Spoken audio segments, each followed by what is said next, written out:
Bismillahirrahmanirrahim. Alhamdulillahirabbil alamin. Wa afdhalus salati wa atamut taslim ala sayyidina Muhammadin wa ala alihi wa sahbihi ajma'in. Subhanaka la ilma lana illa ma 'allamtana innaka antal alimul hakim. Wa la hawla wa la quwwata illa billahil aliyyil azim. Allahumma salli wa sallim wa barik ala sayyidina Muhammadin tibbil qulubi wa dawaiha wa afiyatil abdan wa shifaiha wa nuril absar wa diyaiha wa ala alihi al-athhar wa ashabihi al-akhyar wa ala man ala bihi sal ila yaumil mahsyar. Amma ba'd. Wahaikum bitatil Islam, Assalamualaikum warahmatullahi wabarakatuh. Alhamdulillah, syukur ke atas Allah Subhanahu wa ta'ala atas limpah kurnianya kita menyambung sesi pengajian di surau Pudina, slot pengajian untuk surau Pudina Lesen 17 Putrajaya. InsyaAllah pada malam ini kita mula menggunakan buku baru, buku peringkat-peringkat tasawuf dalam Al-Quran, kitab yang ditulis diambil daripada tafsir Imam Ibnu Juzai Al-Kalbi Al-Gharnati rahimahullah ta'ala. Kitab berjudul Tashil li Ulum At-Tanzil, Tashil li Ulum At-Tanzil. Kita menggunakan kitab itu, mengambil catatan-catatan beliau terhadap peringkat-peringkat tasawuf di dalam Al-Quran. InsyaAllah ini adalah siri yang pertama menggunakan kitab peringkat-peringkat tasawuf dalam Al-Quran yang kita sudah terbitkan di bawah Akademi Al-Ihya. Baik, peringkat-peringkat tasawuf dalam Al-Quran.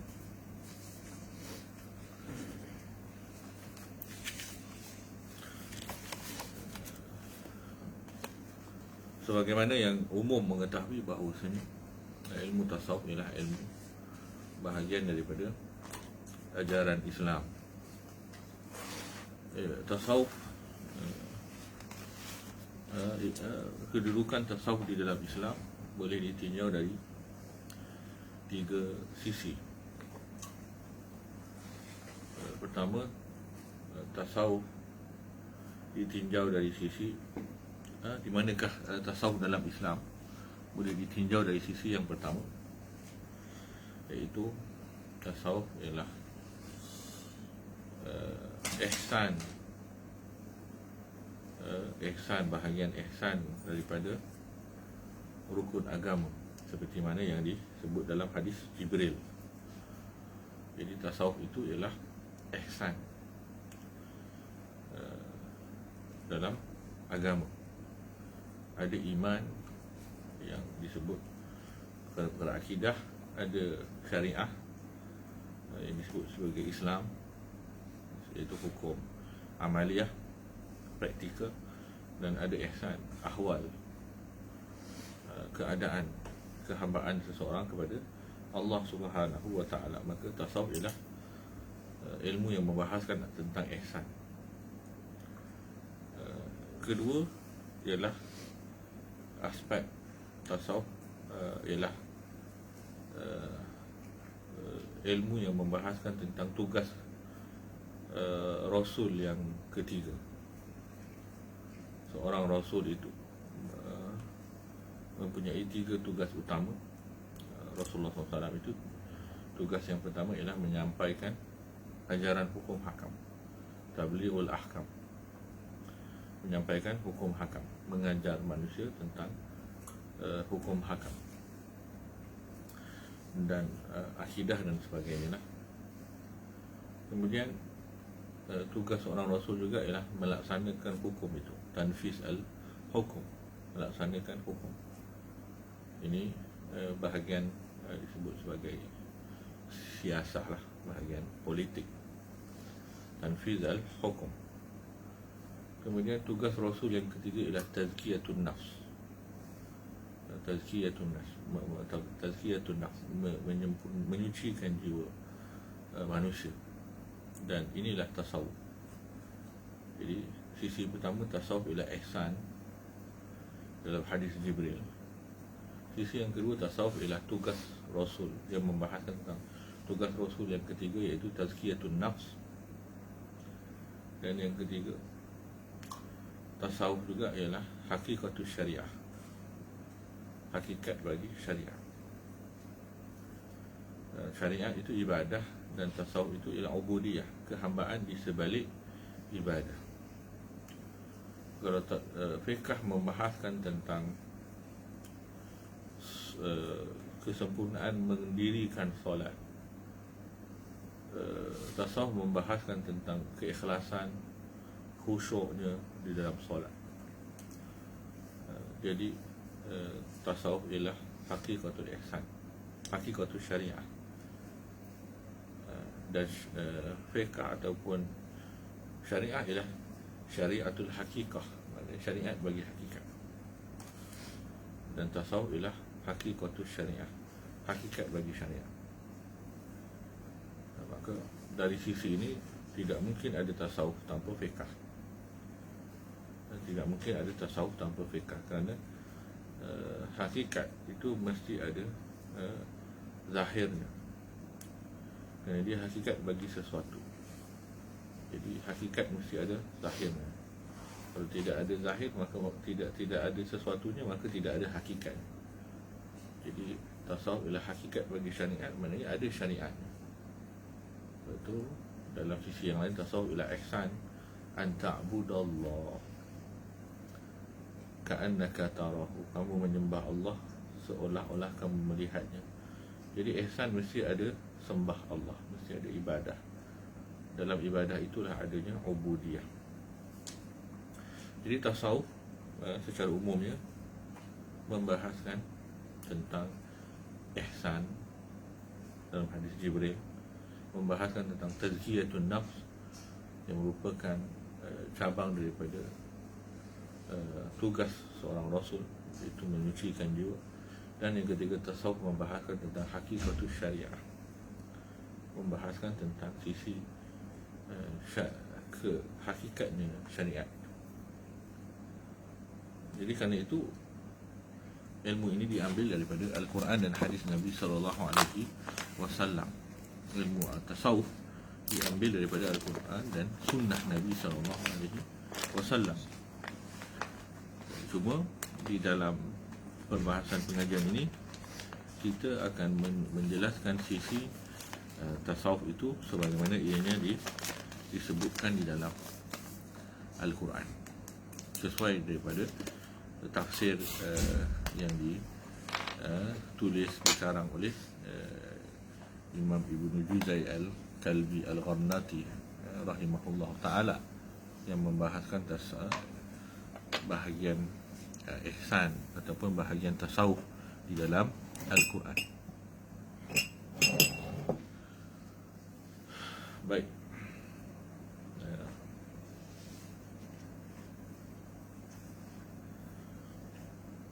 Kita mulakan dengan muqaddimah daripada buku. Siapa yang ada boleh rujuk buku surat 9. Bismillahirrahmanirrahim. Alhamdulillahi Rabbil Alamin. wassalatu wassalamu ala Sayyidina Muhammadin wa ala alihi wa sahbihi ajma'in. Wa ba'd. Qala Syekh al-Imam al-Allama al-Hafiz al-Mufassir Muhammad bin Ahmad bin Juzai al-Kalbi fi muqaddimatihi ala kitabihi at-Tashil li'ulumi tanzil. Telah berkata al-Imam Al-Allamah Al-Hafiz Al-Mufassir Muhammad bin Ahmad bin Juzai Al-Kalbi rahimahullah ta'ala dalam kitab beliau di muqaddimah kitab tafsir beliau At-Tashil li'ulumi tanzil.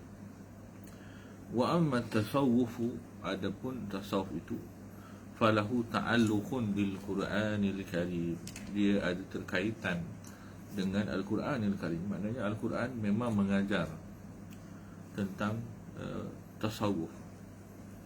Al-Quran memang mengajar tentang tasawuf. Maknanya tasawuf ialah ilmu yang tidak asing daripada Al-Quran. Tasawuf ialah ilmu yang tidak asing daripada Al-Quran. Lima warada fil Quranil Karim minal ma'arifil ilahiyah wa riyadatin nufus wa tanwiril qulubi wa tathhiriha biktisabil akhlaqil hamidah wa ijtinabil akhlaqiz zamimah. Kerana telah disebutkan di dalam Al-Quran minal ma'arif al-ilahiyah, daripada makrifat-makrifat ketuhanan, daripada makrifat-makrifat ketuhanan. Jadi dalam Al-Quran menjelaskan tentang makrifah ketuhanan. Ada yang namanya perkara-perkara yang menceritakan tentang mengenal Allah, baik dengan berfikir tentang kebesaran Allah, baik memikirkan tentang kebesaran ataupun kesempurnaan ciptaan Allah pada diri kita, ataupun memikirkan tentang nasib perjalanan kita di akhirat, dan berfikirkan tentang nikmat-nikmat Allah yang Allah berikan kepada kita. Jadi banyak perkara yang berkaitan dengan ma'arif al-ilahiyah. Allah memperkenalkan dirinya, sama ada secara langsung dengan menjelaskan sifat-sifatnya yang maha sempurna, ataupun melalui secara tidak langsung dengan kita berfikir tentang kesempurnaan perbuatan Allah. Jadi dia ada martabat-martabat kesempurnaan ketuhanan yang disebutkan di dalam Al-Quran. Martabat yang paling dekat dengan kita ialah martabat kesempurnaan ciptaan, ya? Martabat kesempurnaan ciptaan Tuhan. Apabila kita melihat kebesaran, kehebatan ciptaan Allah, maka kita melihat secara tidak langsung, mengenal secara tidak langsung bahawa Allah Subhanahu Wa Taala itu maha berkuasa, maha berkehendak, maha mengetahui. Kalau kita baca Al-Quran, kalau kita baca biasa setiap malam surah Al-Mulk, surah Al-Waqi'ah kita baca, maka disebut tentang kebesaran Allah Subhanahu Wa Taala, agar kita melihat afala yanzuruna ilal ibil kaifa khuliqat. Tidakkah dia melihat kepada unta, bagaimana unta itu diciptakan. Wa ila sama kaifa rufi'at, dan melihat kepada langit bagaimana meninggi di atas. Allah angkat, maknanya langit ni sempurna kejadiannya di atas. Memanglah langit itu sempurna di atas itu memang sebenarnya bukan langit itu tergantung, kan? Tetapi memang bumi ini di dalam galaksi yang memang langit itu jauh lebih luas, tetapi kesempurnaan langit yang luas itu pun dengan awan-awan yang terapung, kan? Kemudian di atasnya ada bintang-bintang yang tidak pernah langgar bumi, dan orbit-orbit di sekelilingnya itu juga ialah antara wa ila sama'i kaifa rufi'at, bagaimana langit itu disempurnakan ketinggiannya oleh Allah Subhanahu wa taala. Ini ma'arif ilahiyah, Jadi ini juga ada unsur tasawuf di situ. Apabila kita melihat semuanya, kita melihat Allah SWT. Itu ialah kesempurnaan itu ialah kesempurnaan ciptaan. Kemudian kita juga boleh melihat kesempurnaan perbuatan. Ciptaan makhluk, perbuatan ialah kita nisbahkan makhluk kepada Allah. Dari sudut Allah yang buat. Bila kita lihat cantik ini pokok, itu kita lihat makhluk. Tapi kalau kita tidak lihat pokok itu sebagai perbuatan Allah, maka kita lihat kecantikan itu terhenti di situ. Dia tak sama orang yang memandang kepada pokok dengan kagum kepada keindahannya, dengan memandang kepada pokok dan kagum kepada kesempurnaan penciptanya. Tak sama. Kedua-duanya memandang. Nabi SAW kebanyakan pandangannya ialah pandangan berfikir. Maknanya orang yang pandang berfikir ni dia bukan mengelamun. Orang mengelamun ni dia tercengang gitu. Tapi orang yang berfikir selalu dia mata dia tekan sikit, kan? Berarti maknanya dia memikir, memandang dengan nazrahnya ialah nazratut tafakkur, memandang dengan fikir. Dia bukan tercengang. Tercengang. Kadang-kadang ternganga pula. Ada tu orang yang melopong. Apa hal ini? Itu orang yang dia khayal, ternganga. Maka terlalat pun masuk, tak perasan. Keluar balik pun tak perasan. Itu dia khayal. Tapi orang yang berfikir, dia akan selalu tengok, dia memikir apa yang dia pandang. Maka bila kita melihat kepada penciptaan, kita melihat kepada kesempurnaan Maha Pencipta, maka dekat situ kita melihat, kalau kita kenal Allah Subhanahu Wa Taala, maka dekat situ kita lihat ada dua perkara yang ada dalam perbuatan Allah yang memang tidak terlepas daripada dua perkara. Pertama ialah hikmah. Tidak ada yang dinisbahkan kepada Allah melainkan pasti ada kebijaksanaan. Ada hikmah. Kenapa? Kerana dia lahir daripada, dia terbit daripada yang maha sempurna ilmunya. Allah SWT maha mengetahui dengan ilmunya yang sempurna. Jadi apa yang lahir daripada ilmunya yang maha sempurna pasti akan menghasilkan juga mengeluarkan kesempurnaan. Beza dengan manusia. Kadang-kadang manusia ni ilmu dia tak tahu mana, maka yang dia buat pun tak tahu mana. Tapi kadang-kadang ada orang pandai pun tapi buat benda yang tak pandai, ada juga. Ada orang yang pandai tapi buat benda tak pandai. Ada ilmu tapi ilmunya, amalnya tidak sinkronis dengan ilmu. Mungkin dia profesor universiti tapi dia buat perkara pelik-pelik, kan? Profesor universiti tapi maksudnya buat benda tak cerdik lah. Tapi itu bukan Allah SWT. Allah SWT mustahil, dia maha bijaksana, perbuatannya sia-sia, batil, kan? Sebab tu orang yang ada ulil albab, dan Al-Quran sebut tentang ulil albab, kan? Allazina yadhkuruna Allah. Allah SWT sebut inna fi ikhtilafil laili wan nahar, kan? Apa? Inna fi zalika, kan? Akhirnya la ayat.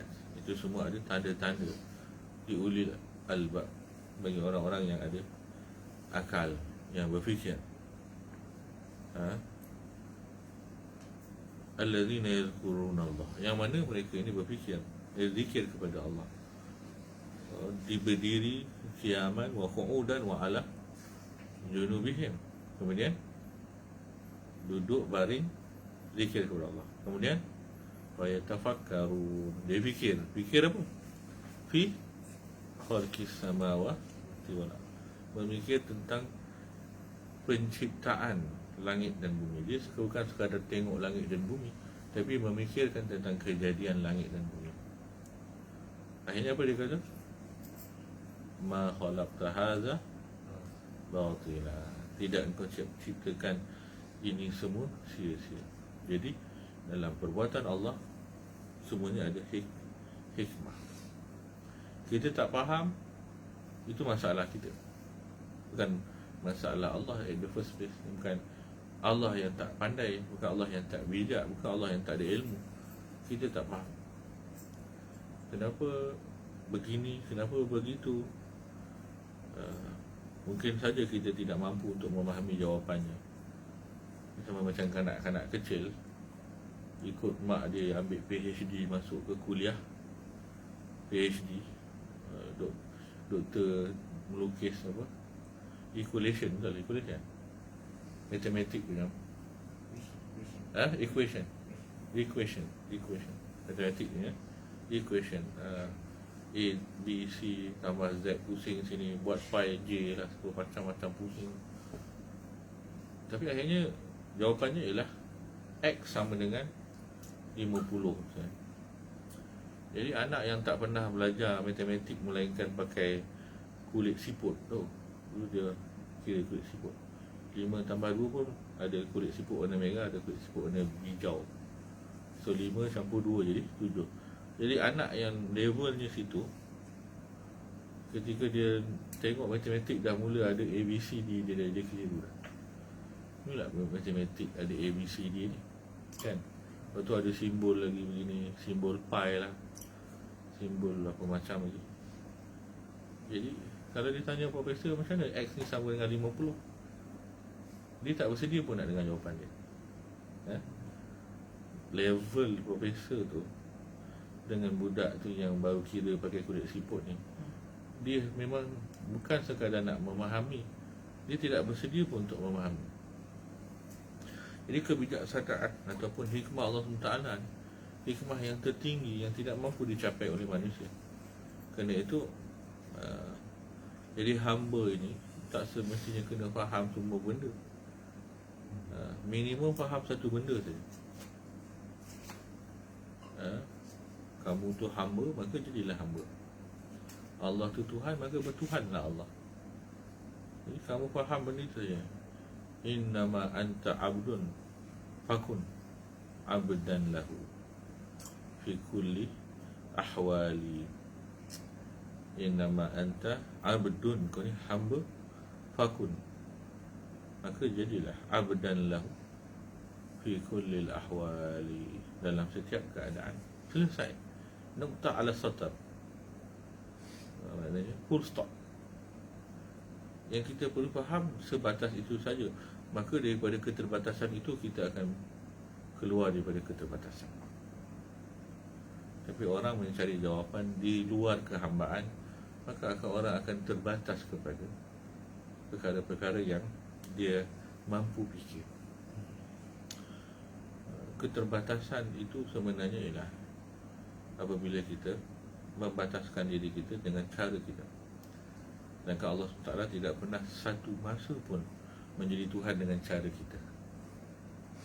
Allah SWT tidak pernah satu masa pun menjadi Tuhan, sebagai Tuhan dengan cara kita. Jadi setelah kita menjadi hamba dengan cara yang Allah inginkan, kita akan melihat tidak ada batas dalam mengenal Allah Subhanahu wa ta'ala. Jadi ini dibahaskan di dalam Al-Quran. Minal ma'arif al-hilahiyah wa riyadati nufus, dan bagaimana kita melatih nafsu kita. Allah Ta'ala sebut qad khaba man dassaha, qad aflaha man zakkaha, wa qad khaba man dassaha. Berbahagialah orang yang, berjayalah orang yang zakkaha, yang mensucikan jiwa. Wa qad khaba man dassaha, orang yang merosakkan jiwanya, maka dia akan rugi.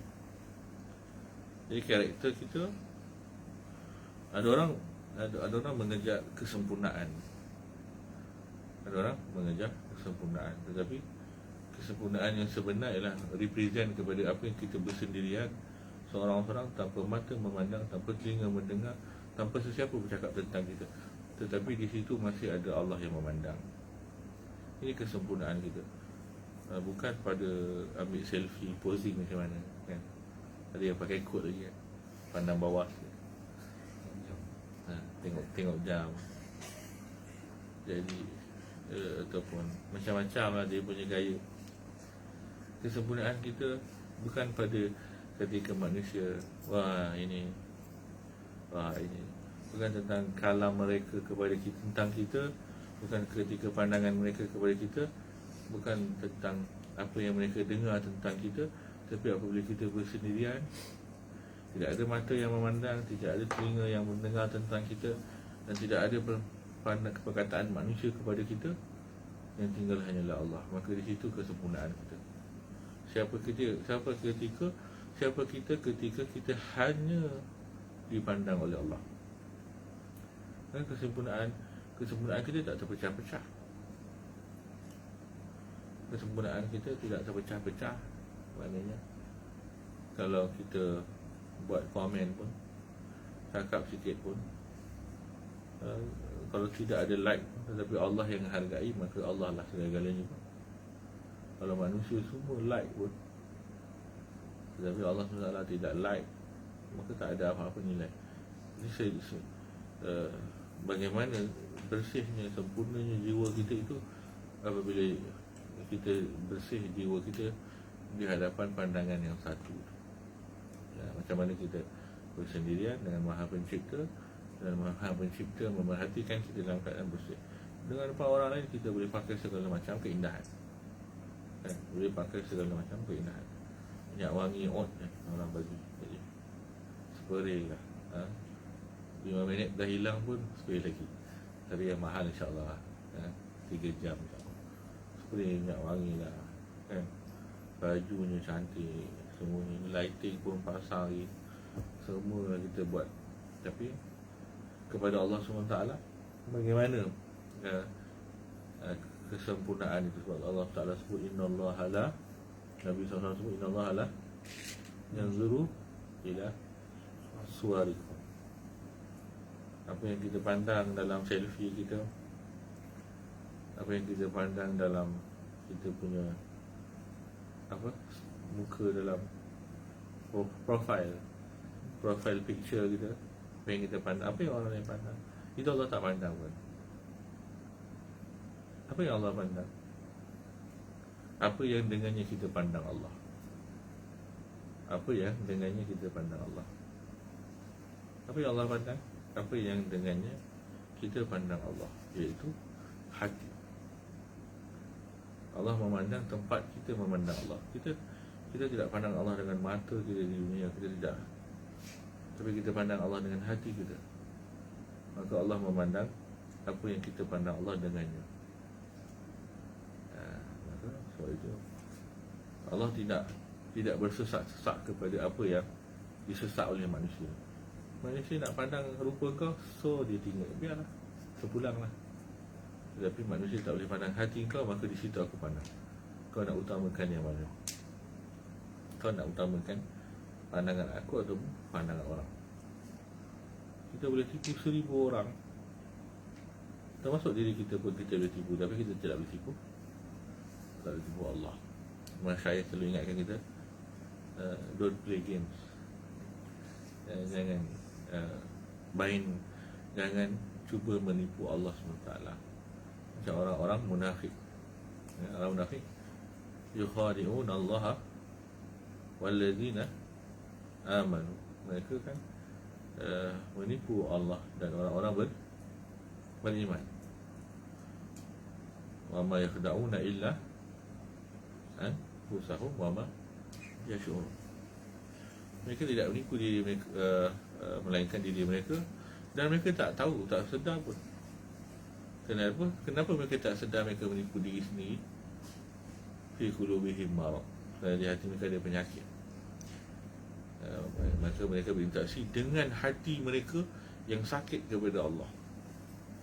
Fazadahumullahu marada, maka Allah tambah sakit itu kerana memang mereka yang sakit.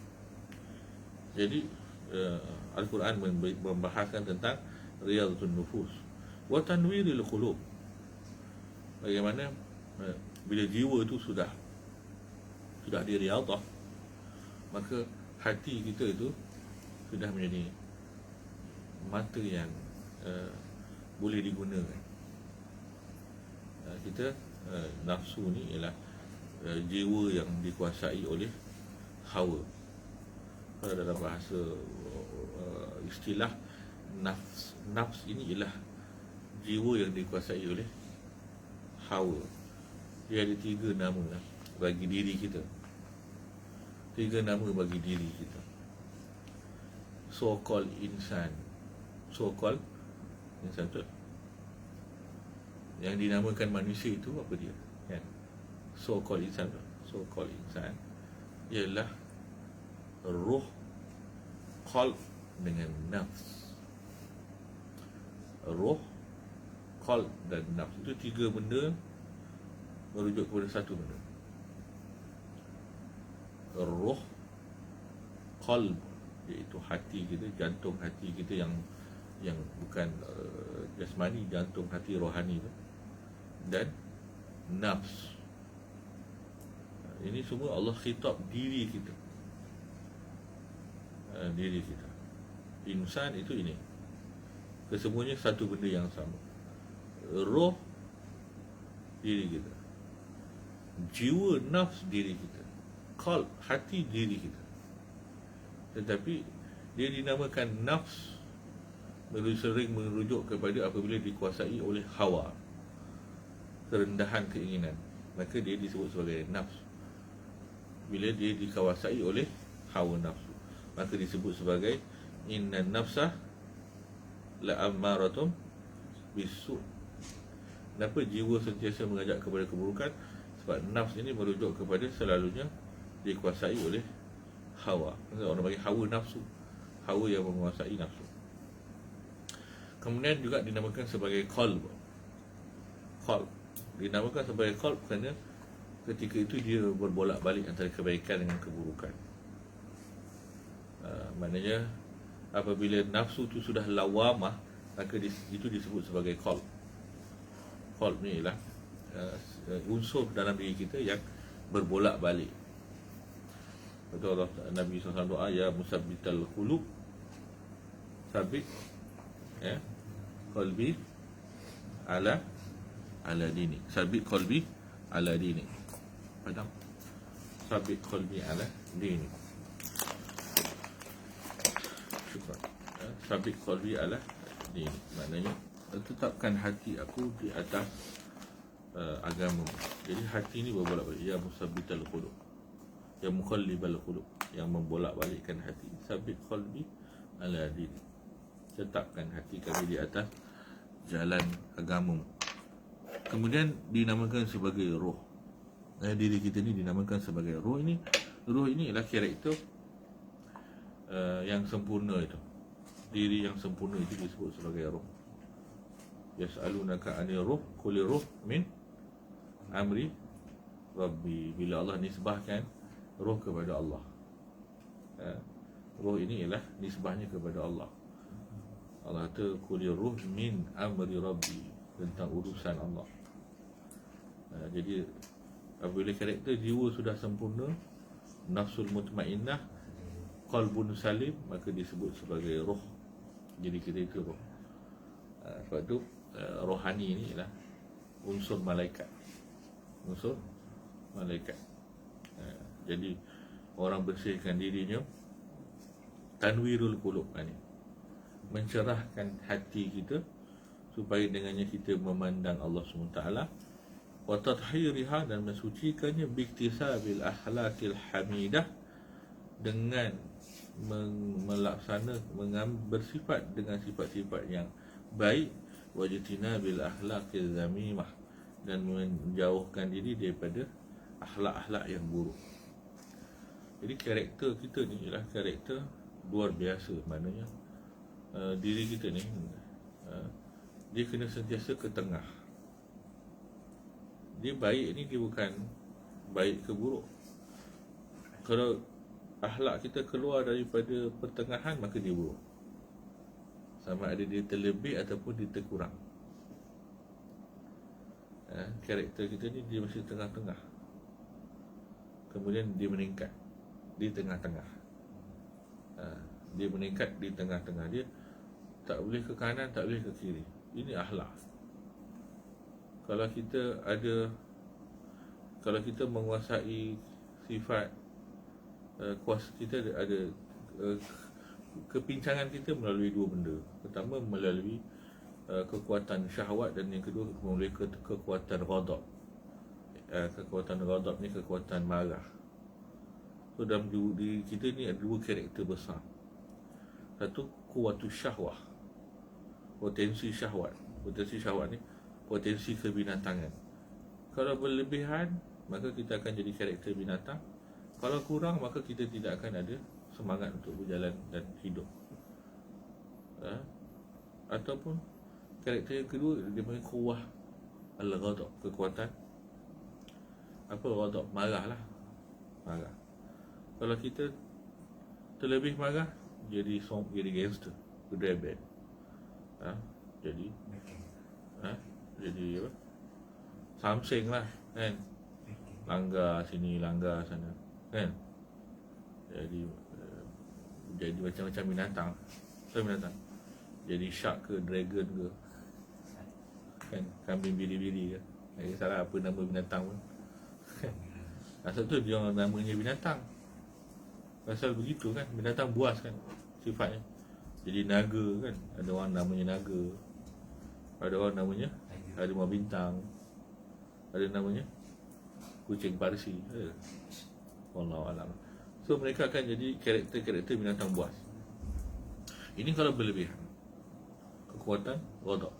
Kalau berkurangan, maka dia akan jadi pengecut. Kalau kekuatan ghadab itu di bawah sempadannya, maka dia akan jadi pengecut. Itu juga akhlak yang buruk. Pengecut juga buruk. Pengecut juga satu perbuatan yang buruk. Terlebih berani sampai nak langgar semua benda pun buruk juga kan. Begitu juga dalam kekuatan syahwat. Terlebih syahwat pun jadi khinzir. Betul? Dia panggil karakter khinziriyah. Terlebih syahwat, nyondol je kan, tak kira halal haram, tak kira halal haram, nyondol je. Maka inilah karakter apa? Karakter berlebihan apa? Kuwatu syahwah. Kalau kurang pula kuwatu syahwah, makan pun tak lalu, nikah pun tak nak, dah tak ada nafsu dah.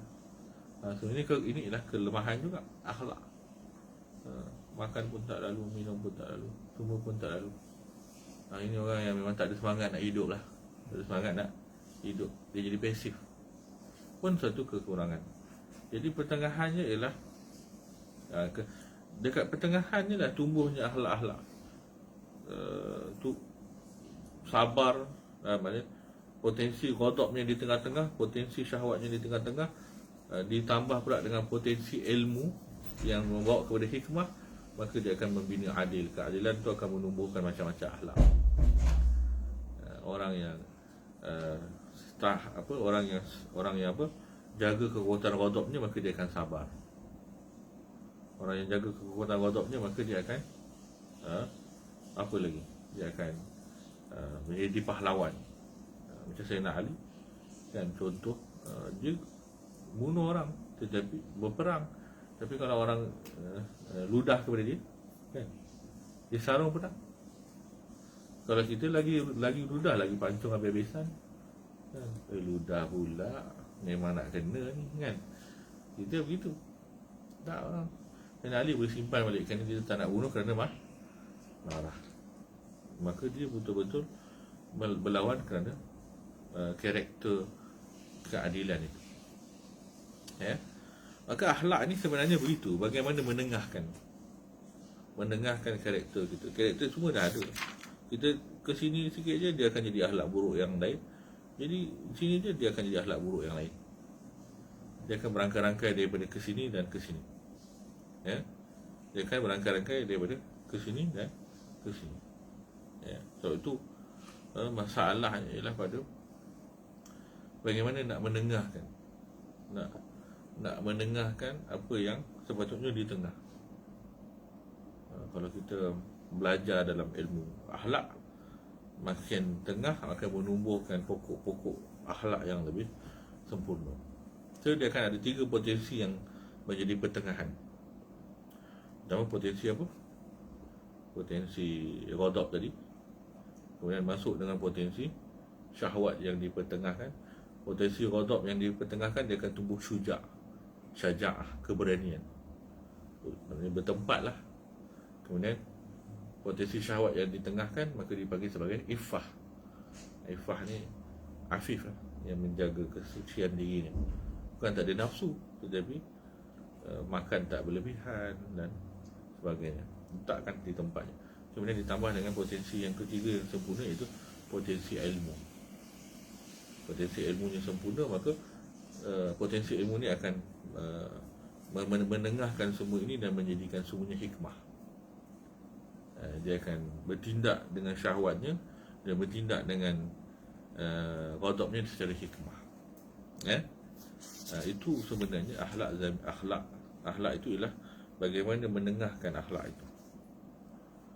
Wa qad takallamat as-sufiyatu fi tafsiril Quran, dan orang-orang sufi pun banyak membahaskan tentang tafsir Al-Quran. Orang sufi ni dia meninjau Al-Quran dari banyak sisi. Pertama, dari sisi tarbiyah. Orang sufi membahaskan Al-Quran dari sisi tarbiyah. Apa ayat-ayat yang berkaitan dengan tarbiyah. Dan yang kedua ialah membahaskan ayat Quran dari sisi zauqiyah, dari sisi zauq, dari sisi rasa. Apa yang kita boleh rasa melalui ayat-ayat itu, apa yang kita boleh rasa daripada ayat-ayat itu. Maka sebab itulah berkembang dalam tafsir orang-orang sufi yang disebut sebagai tafsir isyari. Tafsir isyari ini adalah bahagian daripada orang tasawuf. Orang sufi mengembangkan Al-Quran, kefahamannya dengan konteks tarbiyah dan zauq, dengan konteks tarbiyah dan zauq. Zauq ni rasa hati lah, rasa hati. Faminhum man ahsana wa ajada. Ada orang yang membahaskannya secara cemerlang, ada orang membahaskannya secara baik dan sempurna. Wa wasala binuri basiratihi ila daqaiqil ma'ani, sehingga bawa kepada dengan mata pandangan hatinya kepada daqaiqil ma'ani, kepada daqaiqil ma'ani, kepada perincian-perincian makna, kepada perincian-perincian makna. Maknanya ketelitian makna, makna-makna yang lebih detail, makna-makna yang lebih sempurna. Wa waqafa ala haqiqatil murad, dan dia pergi kepada makna yang sebenar. Kalau kita lihat bagaimana ulama-ulama sufi berinteraksi kepada Al-Quran, maka mereka pergi kepada sisi tarbiyah dan zauq. Kerana Al-Quran ni boleh ditinjau dari sudut bahasa, boleh ditinjau dari sudut fiqh, boleh ditinjau dari sudut mahabbah. Al-Quran ini bukan sekadar bahas satu penyampaian untuk berhukum dengan hukum-hukum, tetapi penyampaian dari sudut kenapa Allah meletakkan hukum itu sebagai kasih sayang Allah kepada kita. Sebab tu orang-orang sufi melihat sisi Allah meletakkan hukum kerana sayang kita. Kalau kita tidak berhukum dengan hukum Allah, kita akan hidup dengan hukum kehaiwanan dan kebinatangan. Jadi orang-orang sufi melihat aspek-aspek cinta Allah SWT yang Allah simpan di dalam Al-Quran. Ada sisi-sisi yang disebut sebagai sisi isyarah. Maknanya kenapa Allah SWT suruh kita solat? Sebab kalau kita tidak melakukan ibadah, kita dah banyak buang masa dengan benda-benda yang tak berfaedah. Maka Allah suruh kita beribadah. Kenapa Allah SWT suruh kita sujud? Wasjud waqtarib, waqtarib. Sujudlah maka kau dekatkanlah. Kerana momen kita sujud itu, kita menghampirkan diri kita kepada asal kita, iaitu tanah. Dan momen kita sujud itu menyebabkan kita rendahkan diri kita kepada Allah Subhanahu Wa Taala, dan momen itu juga kita merasa kita ini bersendirian. Orang sujud dah tak nampak benda lain dah, kan? Orang sujud dia nampak apa? Permukaan tanah je lah. maka itu ibadah yang menyebabkan dia fokus untuk mengingat Allah Subhanahu wa taala. Jadi sebenarnya banyak ibadah-ibadah yang disuruhkan itu lebih kepada manfaatnya ialah bagaimana kita merasa dekatnya kecintaan Allah Subhanahu wa taala kepada kita. Bila kita sujud dan tengok asal kita daripada tanah. Kalau zaman dulu memang sembahyang ni dengan di bawah di tanah lah. Kalau kita sujud dan kita sujud kepada tanah, kita melihat asal kita, maka kita tahu kita daripada tanah sekarang dah boleh bergerak-gerak, kan? Dah bergerak-gerak lah. Dan mana asal unsur kita ialah tanah. Kemudian nantinya kita akan mati dan masuk ke dalam tanah. Jadi itu ketika Allah suruh sujud, Allah suruh beribadah, Allah ingin kita merasa cinta Allah SWT. Daripada tanah kita bergerak, kita berjalan, kita buat apa yang kita suka, dan kita akan kembali kepada tanah. Tetapi apa persediaan kita dalam kembali kepada tanah. Jadi ibadah-ibadah ini semua, orang-orang sufi melihat hakikat, melihat perincian makna-makna yang ada di dalam perintah. Banyak kalau kita nak bahaskan tentang tafsir Isyari yang dikupas oleh orang-orang sufi. Tafsir Isyari yang dikembangkan oleh orang-orang sufi yang membahaskan sisi bagaimana Allah ketika memerintahkan, Allah memerintahkan dengan cinta. Ada juga ulama yang melihat sisi mahabbah Allah kepada Nabi SAW. Guru kami Syekh Muhammad Awad mengatakan, bacalah Al-Quran. Kalau Imam Al-Ghazali menyebut, bacalah Al-Quran seolah-olah Allah turunkan semua ayat itu kepada kita. Bacalah Al-Quran seolah-olah Allah turunkan semua Al-Quran itu untuk kita. Cerita untuk orang kafir pun untuk kita juga, supaya kita belajar supaya tak buat perangai orang kafir. Turun tentang orang beriman, menggalakkan supaya kita bersifat dengan sifat tersebut. Dan guru kami Syekh Muhammad Awad mengatakan, bacalah Al-Quran dengan penghayatan bahawasanya Al-Quran itu ialah surat cinta terbuka Allah kepada Nabi SAW. Al-Quran ialah surat cinta terbuka Allah kepada Nabi SAW, yang kita menjadi saksi tentang betapa Allah sayang Nabi SAW melalui Al-Quran. Maka dia ada penghayatan yang berbeza. Saya cuba Alhamdulillah baca dengan rasa itu, bagaimana Allah sedang mengabadikan cintanya kepada Nabi SAW dengan Al-Quran. Nabi dah 1400 tahun, tetapi Allah mengabadikan cinta itu. Kita lihat ayat Quran yang masyhur yang sering orang baca tentang tukar kiblat. Allah Taala sebut dalam surah Al-Baqarah, qad nara taqalluba wajhika fis sama falanwalliyannaka qiblatan tardaha fawalli wajhaka syatral masjidil haram. Jadi Allah SWT ceritakan, qad nara taqalluba wajhika fis sama. Kami sering memandang kamu sentiasa berbolak-balik pandangan kamu ke langit. Allah cerita bahawa Allah sering memandang, Nabi memandang ke langit. Setiap kali sebelum solat, Nabi memandang ke langit. Apa sebab Nabi memandang ke langit? Kerana menyimpan perasaan kalau boleh dia menghadap semula ke Masjidil Haram. Kerana di Madinah dia menghadap Masjidil Aqsa, tidak menghadap Masjidil Haram. Kerana Madinah menghadap ke Masjidil Aqsa ke atas berbanding menghadap ke Kaabah. Maka dia Nabi SAW memandang ke langit, menyampaikan hanya terfikir kalau boleh memandang ke Kaabah semula. Tetapi tak sampaikan kerana benda kiblat ni bukan benda besar. Kiblat ni bukan benda besar. Kau sembahyanglah menghadap apa saja, kau akan menghadap Allah. Kan, sebab Allah bukan bertempat. Kamu menghadap apa saja, tapi kamu akan menghadap Allah.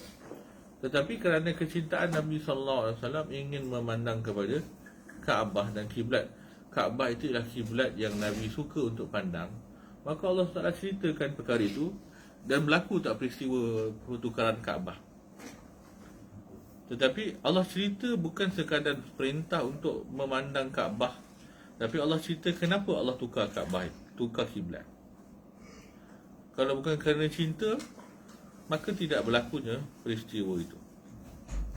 Allah menzahirkan perubahan kiblat itu kerana Allah SWT mengatakan fawalli wajhaka syatral masjidil haram. Sebelum tu falanuwalliyannaka kiblatan tardah, maka kami akan palingkan engkau kepada kiblat yang engkau redha. Sebelum Allah sebut Masjidil Haram, Allah sebut dulu itu kiblat yang Nabi redha. Maka maknanya Allah menukar kiblat kerana kiblat itu Nabi redha. Dan ini Nabi SAW tak cerita kat siapa pun. Ini rahsia Nabi SAW. Tapi Allah buka rahsia tu. Allah nak menunjukkan aku sayang Muhammad, maka aku buat macam ni kepada Muhammad. Kau nak pandang kepada mana Muhammad, maka aku pandangkan kau ke situ.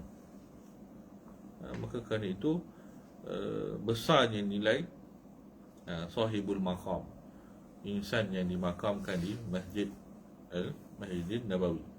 Sebab tu orang kalau pergi Makkah masih dia kena ziarah Madinah. Kita tidak akan menghadap Kaabah melainkan kita kerana Allah memandang hati insan ini.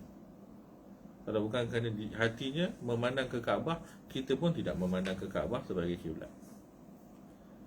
Jadi jiwa insan ini besar. Sebab tu orang guru kita Syekh Muhammad Awad pergi umrah 2 hari sehari, duduk di Madinah 10 hari 20 hari. Pergi Mekah je buat umrah, kemudian duduk ke Madinah dan banyakkan menziarahi Nabi SAW. Ini jiwa, ini hati yang Allah memandang hatinya, maka Allah menjadikan kiblat kita semua ialah kepada kiblat yang yang diinginkan oleh hati Nabi SAW. Jadi ini sisi-sisi pelbagai daripada apa? Daripada makna-makna Al-Quran yang dibuka oleh Allah kepada sebahagian orang-orang sufi. Maka beliau mengatakan seterusnya, wa takallamna aidan ala 12 maqaman min maqamati tasawuf fi mawadhi'iha min al-Quran. Maka kami sudah membicarakan 12 peringkat daripada peringkat-peringkat tasawuf di tempat-tempatnya yang pelbagai. Fatakallamna ala syukur fi ummil Quran, lima bainal hamdi wa syukri min al-ishtiraki fil ma'na. Maka antara yang ada di dalam Al-Quran ialah maqam syukur. Nanti dia bahaskan wa ala taqwa fi qawlihi ta'ala hudal lil muttaqin. Maqam taqwa dalam Al-Quran hudal lil muttaqin. Wa ala zikir, dan tentang zikir yang ketiga fi qawlihi ta'ala fadhkuruni azkurkum. Wa ala sabari, dan tentang sabar fi qawlihi ta'ala wa basyirus sabirin. Wa ala tauhid fi qawlihi ta'ala wa ilahukum ilahun wahid. Wa ala mahabbatillahi ta'ala fi qawlihi ta'ala walladzina amanu ashaddu hubban lillah. Wa ala tawakkul, dan tentang tawakal fi qawlihi ta'ala fa iza azamta tawakkal 'ala Allah.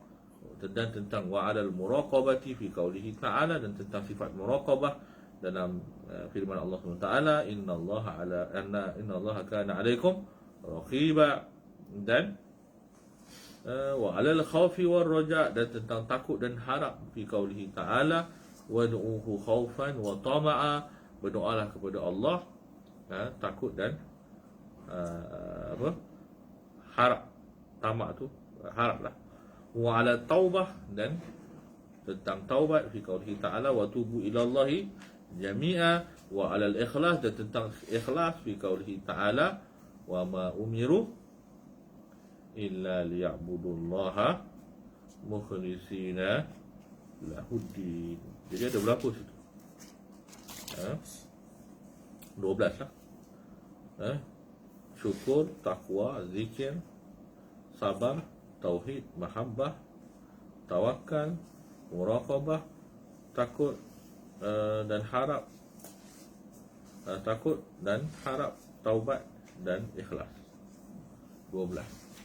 Ada 12 maqam daripada maqam tasawuf yang dibahaskan di dalam Al-Quran. InsyaAllah nanti kita masuk dalam siri yang akan datang tentang peringkat yang pertama iaitu syukur. syukur. Syukur. Kita tangguh dulu lah. Kau nak sambung? Kalau kata tangguhlah. Dapat tangguh, syukur. Dapat tangguh, syukur. Ya. Kalau tak dapat tangguh, sabar. Sabar. Ya, sabar. InsyaAllah kita tangguhkan dulu pada peringkat pertama syukur. Muka 15 simpan. Dah ada buku tu, simpan lah. Simpan. Mudah-mudahan kita khatam insyaAllah 12-12 ni di kesempatan yang akan datang. Wallahu a'lam. Naktafi bihadzal qadar. Aku qouli hadza wa astaghfirullahal azim li wa lakum. Assalamualaikum warahmatullahi wabarakatuh.